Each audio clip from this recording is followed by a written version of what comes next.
pilihan untuk mengitari kota Phnom Penh, lokasi perhelatan SEA Games. Koresponden Edo Ekariski akan mengajak Anda untuk mencoba transportasi setempat selama SEA Games berlangsung.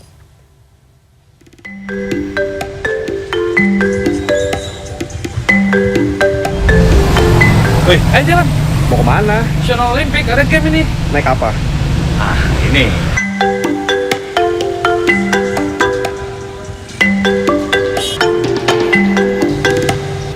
Nah, buat Anda yang kebetulan lagi jalan-jalan di Phnom Penh dan ingin melihat gelaran SEA Games ke-32 Kamboja, untuk pilihan transportasi selain pilihan menyewa kendaraan pribadi seperti mobil ataupun motor, ada juga pilihan transportasi publik yang terkoneksi secara daring dengan aplikasi. Nah, sama sebenarnya seperti di Jakarta, tapi uniknya di Kamboja ada dua jenis transportasi tradisional yang juga terkoneksi lewat aplikasi. Transportasi daring pertama yang saya coba kali ini adalah remok. Ini adalah kereta kencana yang ditarik menggunakan sepeda motor. Jenis transportasi ini sudah populer sejak era 90-an. Ya sebenarnya enak aja sih ya, ini keretanya luas, terus anginnya sepoi-sepoi, berasa terus buat nikmatin perjalanan yang deket-deket cocok lah. Mirip-mirip kayak naik delman kalau di Indonesia. Cuman tadi pada saat di jalan besar atau jalan raya seperti ini kayak agak-agak ngeri saat harus berdampingan dengan kendaraan yang lebih besar kayak mobil ataupun motor-motor lain. Karena motor yang digunakan rata-rata untuk remok ini itu sudah tua dan bayangkan harus mengangkat atau menarik ya kereta dengan beban yang cukup berat seperti ini. Terus kita juga harus berhati-hati nih kalau lagi naik remok ini di jalan. Karena ruangannya terbuka, lebar, dan ini di jalan raya. Apalagi kalau lagi di lampu merah ya, barang-barang harus dipegang dan disimpan dengan baik supaya perjalanan jauh lebih aman.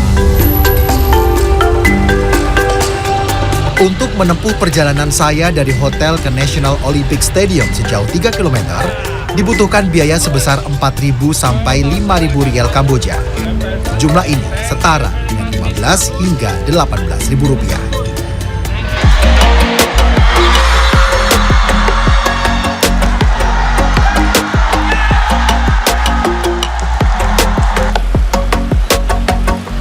Oke, pertandingan sudah selesai, saatnya kembali dan sekarang saatnya kita coba jenis transportasi tradisional kedua di Kamboja yang ada di aplikasi transportasi daring nih. Untuk kembali ke penginapan, saya memilih jenis transportasi yang lain, biasa disebut sebagai tuk-tuk oleh warga lokal. Nah, kalau kayak gini nih udah nggak asing sih sebenarnya untuk masyarakat Indonesia. Kalau di Indonesia kan kita nyebutnya biasanya bajai. Kalau di Kamboja ini disebut sebagai tuk-tuk. Bedanya sama remuk tadi, ini mungkin lebih sempit kabinnya gitu kan. Dan kayaknya juga sebenarnya karena tertutup ini tempatnya mungkin sedikit lebih aman. Tapi tetap ya, jaga-jaga barang bawaan Anda saat menggunakan transportasi publik seperti ini. Dan satu hal lagi yang perlu diingat kalau ingin menggunakan transportasi seperti tuk-tuk dan remuk, meskipun lewat aplikasi, di Kamboja masih tetap perlu menyiapkan uang cash buat bayar. Jadi cash only ya. Biaya perjalanan tuk-tuk sedikit lebih murah dibanding remok. Untuk jarak yang sama, dibutuhkan biaya 3.800 hingga 4.000 rial Kamboja atau setara dengan 14.000 rupiah.